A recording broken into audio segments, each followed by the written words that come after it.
to be quite honest, I don't give a shit about Justin Trudeau attending the Pride March. I don't care about our Prime Minister. I might as well have a Ken Barbie doll. Because the fact that he is a liar, as an Indigenous ally, I do not believe a word that comes out of his mouth, and everything that he has promised did not come through. And every minute that he was at the Pride March, another day went by with Indigenous families without water. So I don't care. Yeah, I'm not, either U.S. or Canadian. I'm not a big fan of empire, as I call it. It's I'm totally losing my train of thought here, but totally agreeing with what you're saying. Oh gosh, I was going to say something really brilliant following what you were saying. It'll come up. It'll come up. So I refer to Trudeau as a coyote. So in my culture, coyote's a trickster, right? And really, I think trickster in this iteration. Also really co-opting feminism, and most particularly white feminism, which is very different from intersectional feminism.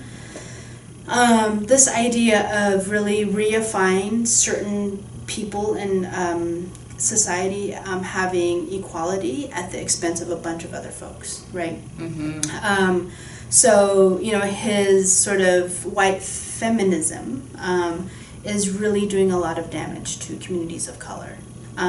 So this idea of repopulating his cabinet with half female cabinet members, I was like, oh, that's interesting. Like, I wonder what that's all about. And then reading later an article saying that there was 2 key positions that dealt with economics and the economy that were still populated by men, that were actually way more powerful than the other cabinet positions.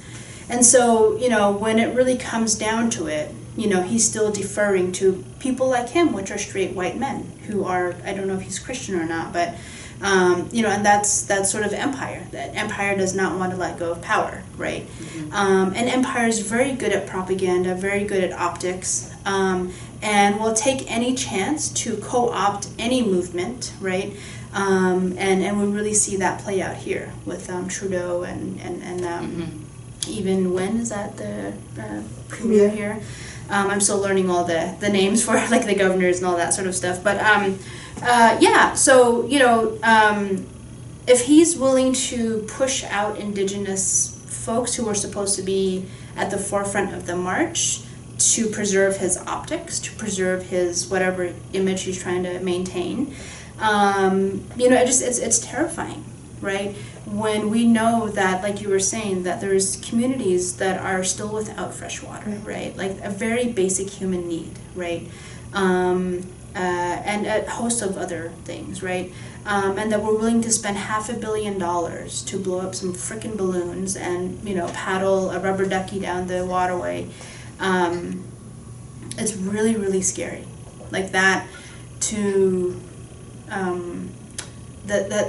that it would rather celebrate, its infant self rather than acknowledge the millennia of history that's here, that has been, very violently taken over and not acknowledged, right? I mean, talk about self-analysis and self-reflection. Right. I think there's individual shapes that can do that, and there's also collective shapes that can do that. And I think as a collective shape of people who want to call themselves Canadian, right, I think that is a pretty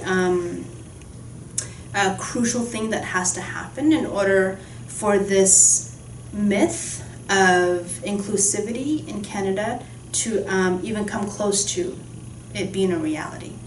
And I think it'll take more than 150 years for that to happen, If it took, several thousand years for hundreds of Indigenous communities to coexist, right? We can't expect Canada to do that in the next 150 years, especially at the rate it's going. It would rather invest in arms, right, rather than, all the stuff that actually really matters, right? So yeah, I don't give a shit about empire because it doesn't give a shit about me.